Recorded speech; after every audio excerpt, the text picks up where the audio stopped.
Hola a todos, aquí Onyx y bienvenidos al pequeño canal que vive bajo una roca, volviendo después de otra gripe. Si acaso había pasado el mes desde la infección cuando me ando enfermando otra vez. Me preocupa andarme enfermando tanto, pero más me preocupaba que esta gripe se me volviera en contra del oído otra vez, porque ahí empecé a sentir dolor de nuevo. Yo no me resigné y en cuanto empecé a sentir la molestia, detuve todo lo que estaba haciendo, me enrollé en mi cobija y le pedí a Paracetamol Sama que me ayudara. Mientras se me pasaba la gripe, no dibujé casi nada. Me sentaba de a ratos pequeños a avanzar un poquito las comisiones que tenía pendientes, las cuales ya terminé y llegaron otras. ¡Yay! Así que ayer aproveché de hacerme un espacio para dibujar algunas cosas para mí y me concentré en el dibujo que les traigo en el Speed Paint de hoy.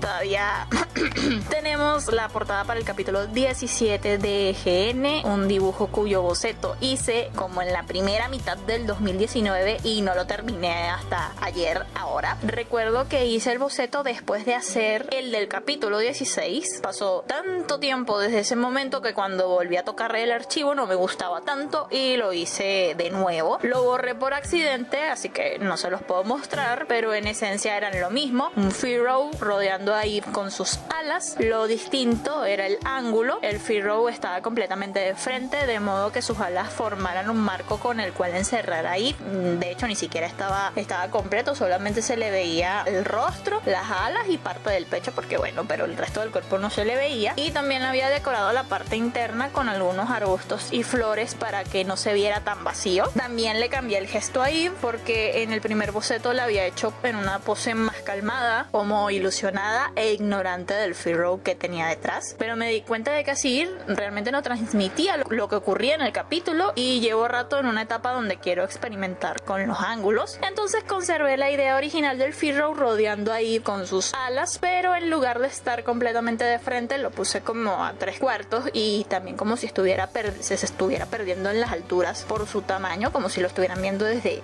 una parte más baja. Y ahí le conservé el detalle de estar tocando el collar que lleva puesto, pero viendo por el rabillo del ojo con un gesto más severo, más alerta, consciente de que hay alguien detrás de ella. En cuanto al coloreado, me pasé por alto el line art para trabajar directamente con el boceto que ya había limpiado un poco previamente, porque quería probar a utilizar otros pinceles con texturas, aparte de que consideré que si me ponía a hacer el line art no le encontraba sentido hacer line art y así trabajaba también un poco más rápido. Lo que buscaba era un acabado no tan uniforme en el coloreado, quería texturas y transiciones extrañas, por eso los colores base los puse descuidadamente para aprovechar esas diferencias de tonos que me daban el poner más o menos presión con el pincel. En un principio quería poner los colores para sombras y luces manualmente, es decir, sin usar efectos de capa ni nada, pero soy demasiado débil y terminé haciendo lo de siempre, pero usando el pincel con textura. Esta parte donde coloco las bases y eso la grabé hace ya varios meses,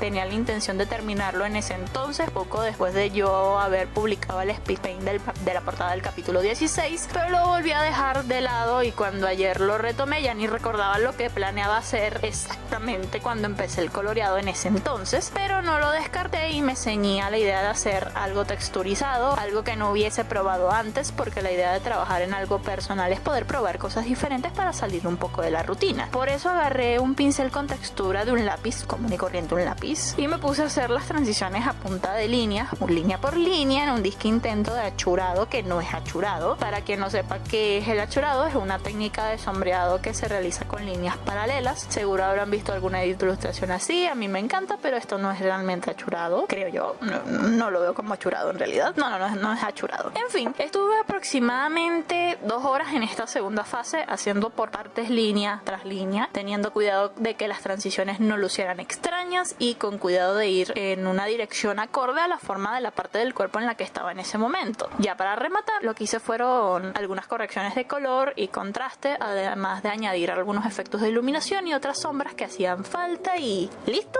terminé. También le añadí un efecto de textura a la capa porque estoy obsesionado con estos. Fin, no hay mayor explicación para eso. Una cosita que tengo que comentar es que en estos días encontré que habían colocado entre los modos de capa el de luminosidad que hay en Sai. Cuando me pasé a Krita sufrí sufrí bastante por su ausencia. Era un modo de capa que utilizaba muchísimo. Tampoco es que el SAI tenga muchos. El SAI 1, hasta donde se tenga, el SAI 2 tiene más, pero no, la verdad que ni lo he probado. Lo usaba mucho para las luces y para efectos luminiscentes. Quizás lo agregaron en una de las versiones posteriores luego de empezar a utilizarlo, porque recuerdo bastante bien que no estaba, y había cosas como luz suave de Photoshop y otros modos de capa de dicho programa, pero de SAI no había nada. Pero ya lo encontré y voy a volver a explotarlo, aunque ya me había acostumbrado a que el superponer y el color dodge, como se pronuncia esa ñoña, lo suplantaran. Hablando un poco sobre el capítulo en sí, es otro capítulo de transición bastante tranquilo en general. En el capítulo pasado, Eve consideró que el grupo era demasiado grande y que se les haría más complicado viajar así, ya que son bastante llamativos por sí solos, por lo que decidió contactar al profesor Oak para pedirle que cuidara de Rock Knight y Flower. Así es como regresan a Pueblo Paleta. No es que Eve sienta algún tipo de confianza o simpatía por el profesor, pero fue el único lugar que consideró seguro, ya que dentro de todo es un pueblo pequeño y los terrenos del laboratorio son bastante amplios. Regresan juntos para asegurarse de dejarlos bien, y así Eve obtiene un poco de tiempo para reordenar sus pensamientos, pues su intención es ir a Pueblo Lavender a investigar qué pudo ocurrir allí, ya que recuerden que había sentido que uno de sus hermanos se encontraba en ese lugar y desapareció de repente. La razón por la que se quedan Rock Knight y Flower es porque Eve necesita que Mungos esté con ella por una razón en específico, y Baby porque también es mucho más útil que,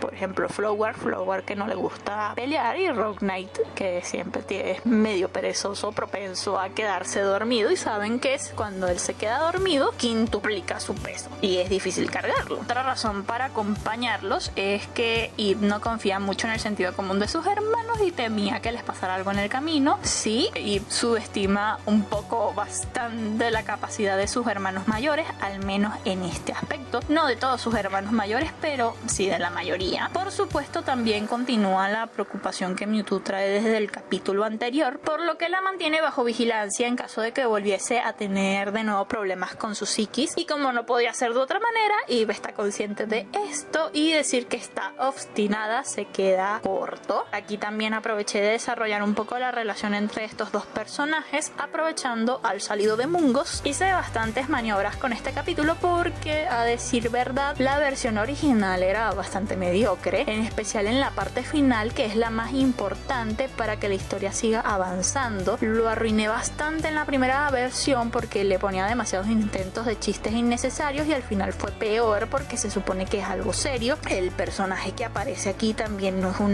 una cuestión para tomarse a la ligera, y a pesar de que conserva ciertas indirectas a modo de molestar, ya no son tan absurdas. Hice lo mejor que pude para darle la importancia que tiene este capítulo para los personajes a los que va dirigido y dejarle la parte graciosa a Mungos, porque para ser sincera, no he sido muy justa con él en las versiones nuevas, y es que en verdad le he tenido que quitar muchos de sus chistes porque no eran oportunos, eran completamente innecesarios, y algunos ni siquiera van acorde al mundo en el que se desarrolla la historia. Me duele un poco hacerlo porque varias personas le agarraron cariño a Mungos por sus tonterías, y yo recuerdo bien que alguien me dijo que siguió leyendo la primera parte solo por él, pero es que le tengo que bajar 2 y ponerlo en el momento que de verdad le luce, que es cuando todo está a punto de irse a la mierda, porque así es Mungos. En fin, que gracias a la mente maestra de Mungos, Mewtwo le obsequia algo a Eve. Esto es algo que realmente no se esperaba y no sabe ni cómo reaccionar al respecto. Hasta se lo cuestiona en voz